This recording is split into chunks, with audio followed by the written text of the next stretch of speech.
I'm going to show you how I use Inktense blocks to work with, and these are made by Derwent. They are a terrific product. I demonstrate a lot with them, and I tend to break them in half simply so that I can use them sideways on as well as use them as a drawing implement.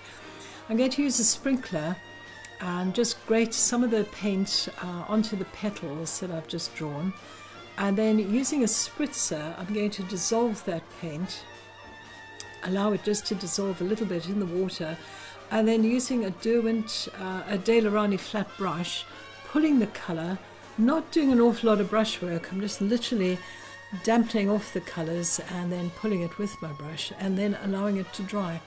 I do go back in with the actual block itself and do a bit of drawing, but it's mostly allowing the texture of the grated paint to sit on the watercolour paper.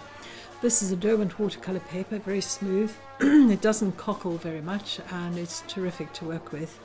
And as you can see, I'm not moving the paint around a lot with the brush. I am really allowing the paint to run wet into wet. Just changing from the cadmium and the yellow into a crimson, which will give me a darker red, and that's just to get a bit of a tonal change.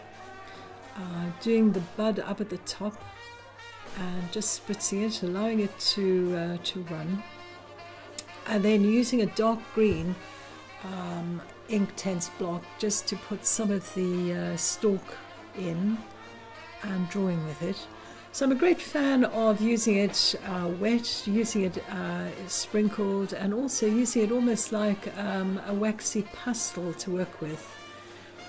I'm using a sword brush now. I'm picking up the paint directly from the Inktense block and drawing with it using the sword brush.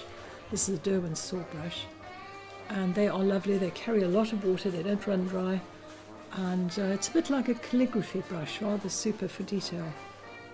You can of course use the pastel as a dry pastel. I'm calling it a pastel. It is almost like a dry pastel, but quite waxy, and of course it dissolves very quickly. When I come to put the black seed heads in, you've got to be very careful that the black doesn't run everywhere.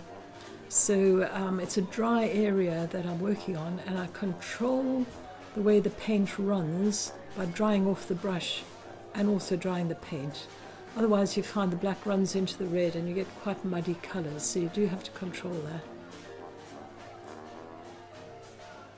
It's very good fun. It does require a bit of practice, so I suggest a couple of practice goes. I'm now using a palette knife just to push some of the paint around and rescue some of the lights and give it a bit of texture. Anyway, that's Derwent Inktense blocks, and a terrific painting to do. If you like this kind of painting, please subscribe below, and I look forward to your comments. Thank you very much.